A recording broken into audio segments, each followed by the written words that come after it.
जाफर साहब, आपसे आगाज़ करते हैं। सर, ये कैसी बादशाहत है? यानी एक तरफ हमारी जमहूरियत, तीसरी दुनिया के ममालिक की जमहूरियत, उनकी बादशाहत भी ऐसी रिवायात और ऐसी मिसालें पेश कर रही है जो हमारे जैसे मुल्कों की जमहूरियतों में पेश नहीं होती। बिस्मिल्लाहिर्रहमानिर्रहीम। बहुत शुक्रिया मेरे बात साहब। यकीनन अहले यूरोप ने अपने आप को तहजीब व तमद्दन में और अपने मुल्कों को, अपने मुआशरों को असूल व ज़वाबत में डाला, इससे कोई इख्तलाफ नहीं कर सकता। और आज अगर वो अक़वाम आलम की इमामत और क़यादत कर रहे हैं तो इसकी बुनियादी वजह यही है कि वहाँ इंसान और इंसानियत की कदर की जाती है। मैं खुद बतौर एक मेहनत कश और मजदूर और एक रोजी कमाने वाले के नॉर्वे में 7-8 साल रहा हूँ। बहुत सारी फैमिली मेरी तहसील खारियों से ताल्लुक है और तकरीबन लोग बैरून मुमालिक ज्यादा मुकीम हैं। बेशुमार ऐसी मिसालें मिलेंगी।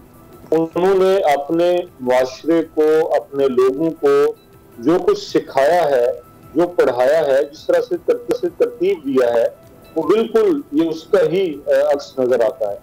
और मल्का बरतानिया नहीं, अगर आप नीचे की सतह पे देखें, हम उन लोगों के दरमियान रहे हैं, हम उन लोगों के दरमियान बसे हैं, हमने उनके साथ मुआमलात किए हैं, कारोबार किया है और उनके दरमियान में, उनकी बस्तियों के अंदर रहे हैं। तो बेशुमार मिसालें मैं दे सकता हूँ।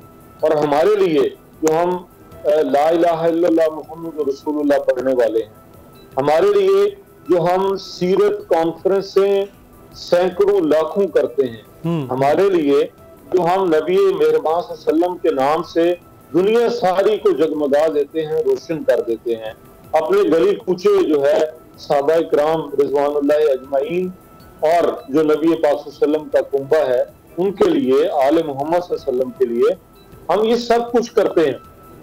लेकिन अगर कोई एक चीज जिसकी कमी है तो वो ये है कि कोई उनके किसी एक काम की झलक हमारी जिंदगी के अंदर नजर नहीं आती। बिल्कुल। और ये बहुत बड़ा तजाद है और इसी वजह से ना हमारे माशरों में सुकून है, ना इंसाफ है, ना सोशल सिक्योरिटी है।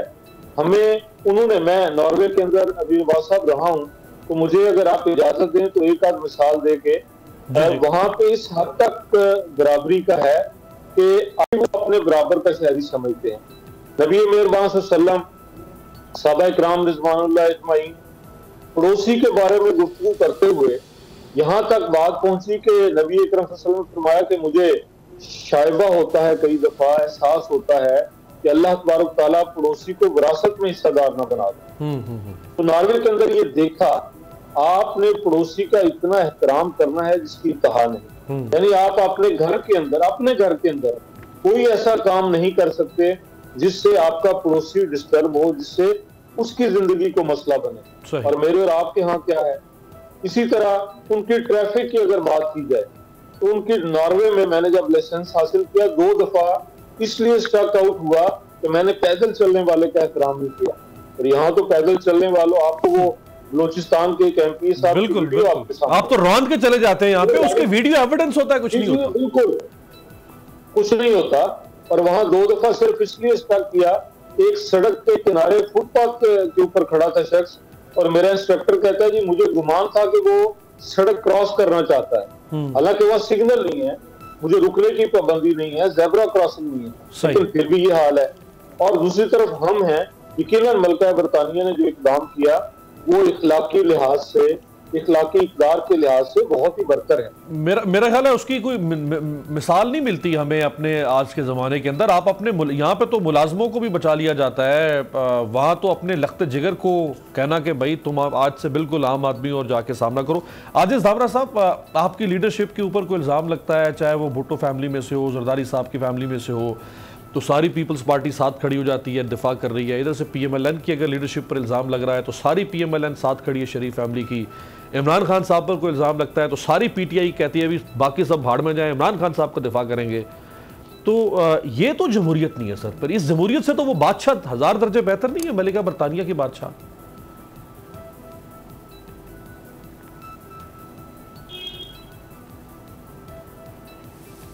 बिस्मिल्लाहिर्रहमानिर्रहीम। देखें, इशू ये नहीं है कि इंडिविजुअल केस का हम यहाँ पर डिस्कस करें, मगर इशू ये है कि सोसाइटीज़ जो है वो इंसाफ के बुनियादों पे चलती हैं, और जो रवैये हैं सोसाइटी के, उनकी बुनियाद जब इतनी मजबूत होती है तो बरतानिया जैसे मुल्क में अगर इस तरह का कोई फैसला इससे उलट हो जाता तो वो क्वेश्चन मार्क होता, मगर वहाँ पर ये नॉर्मल प्रैक्टिस है हमारे लिए। इसलिए बहस मौजू है कि ये हमारे मुल्क के अंदर जिस तरह हम सोसाइटी जिस कल्चर में हम रह रहे हैं, यहाँ के लिए ये बहुत बड़ी खबर है कि हम इस पर डिस्कस भी करते हैं और इस पर तबसरे भी हो रहे हैं हमारे, मगर वहाँ के लिए इतना बड़ा ये इशू नहीं है, वहाँ पर ये नॉर्मल प्रैक्टिस चलती है।